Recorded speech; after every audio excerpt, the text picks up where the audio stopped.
विकसितांनी करा असं वक्तव्य बावनकुळेंनी केलंय. भाजपच्या पदाधिकाऱ्यांनी काल पुण्यात प्राणमंत्र दिलाय. कसं पाहता येईल? काँग्रेसला फोडा. ते काँग्रेसला फोडण्याची गरजच राहिली नाही, कारण की काँग्रेसमधली नेतृत्व दिशाहीन आज झालं असल्यामुळे लोकांना भविष्यवती दिसत नाही, हे वस्तुस्थिती आहे. आणि त्यामुळे अनेक मातब्बर नेते कार्यकर्ते हे काँग्रेसला सोडून आज अन्य पक्षामध्ये येत आहेत. त्या मला वाटतं की बावनकुळेंनी भाजपची ताकद वाढली पाहिजे ही त्यांची भूमिका असणं पक्षाचे अध्यक्ष म्हणून योग्यच आहे. परंतु सांगण्याची गरज नाही, आपोआपच लोक आज काँग्रेसच्या एकंदरीत नेतृत्वाचं जे काही अपयश आहे किंबहुना दिशाहीन अशा प्रकारची परिस्थिती झाली असल्यामुळे लोक काँग्रेसमध्ये राहण्यास उत्सुक नाही आहेत. भाजप प्रदेश अध्यक्ष मात्र यावर बोलले की भाजप हा एक चेटकीसारखा पक्ष आहे, तो सगळ्यांना मिळतोय. कोण म्हणालाय?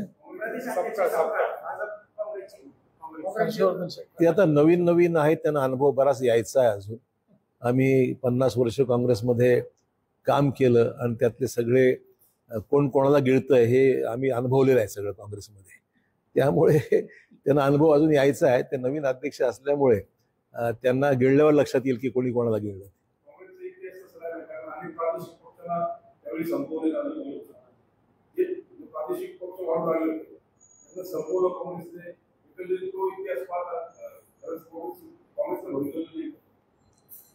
असं आहे की ज्या पक्षाशी लोकांचं कनेक्ट आहे तो पक्ष काही संपू शकत नाही, मग तो स्थानिक असो किंवा राष्ट्रीय पक्ष असो किंवा रिजनल असो. त्यामुळे आपण पाहिलंय की दक्षिणेमध्ये पक्ष आपण पाहतोय, DMK आहे, AIDMK आहे. ही पक्ष आता स्थानिक जरी असले तर लोकांची अधिक जवळीक असलेला पक्ष आहे. त्यांचं अस्तित्व अनेक वर्ष आहेच. त्यामुळे अनेक ठिकाणी वेगवेगळ्या परिस्थिती आहेत आणि त्यामुळे त्या परिस्थितीप्रमाणे तिथला मतदारांचा कौल राहिलेला आहे. 140 वर्ष झाले काँग्रेसला.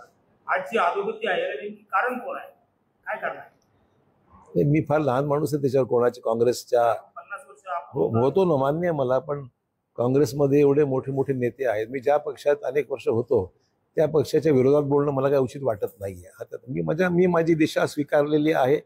मी माझ्या पद्धतीने काम करत आहे आणि जिथे मी आहे तिथे मी समाधानी आहे. काँग्रेस मी सांगितलं दिशाहीन झालेलं आहे. रोज काहीतरी नवीन वक्तव्य करतात.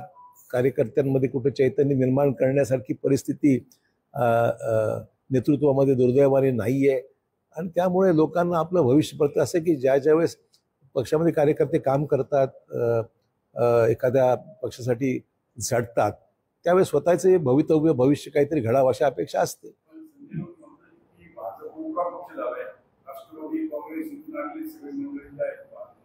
असं नाही म्हणता येणार. अनेक पक्षामध्ये अनेक लोक येतात, सामील होतात. याचा त्या पक्षाची आयडियोलॉजी, त्या पक्षाची तत्व, त्या पक्षाची भूमिका घेऊन चालावं लागतं. त्यामुळे कोण कुठला उपरा झाला आणि काय झालं हे काय म्हणत तसं तथ्य नाहीये. काँग्रेसमध्ये सुद्धा मधल्या काळात आणि इतर पक्षाचे लोक आले होते. ही प्रक्रिया चालत राहते. ही येणं जाणं या पक्षामधली राजकीय परिस्थितीचा हा एकंदरीत परिणाम असतोच. आणि त्यामुळे कुठल्याही पक्षावर मी टीका करणं उचित समजत नाही. लोक येत आहेत, जॉईन होत आहेत. प्रत्येकाला आपलं भवितव्य जिथे सुखरूप वाटतंय किंवा जिथे दिसतंय त्या ठिकाणी लोक येतात.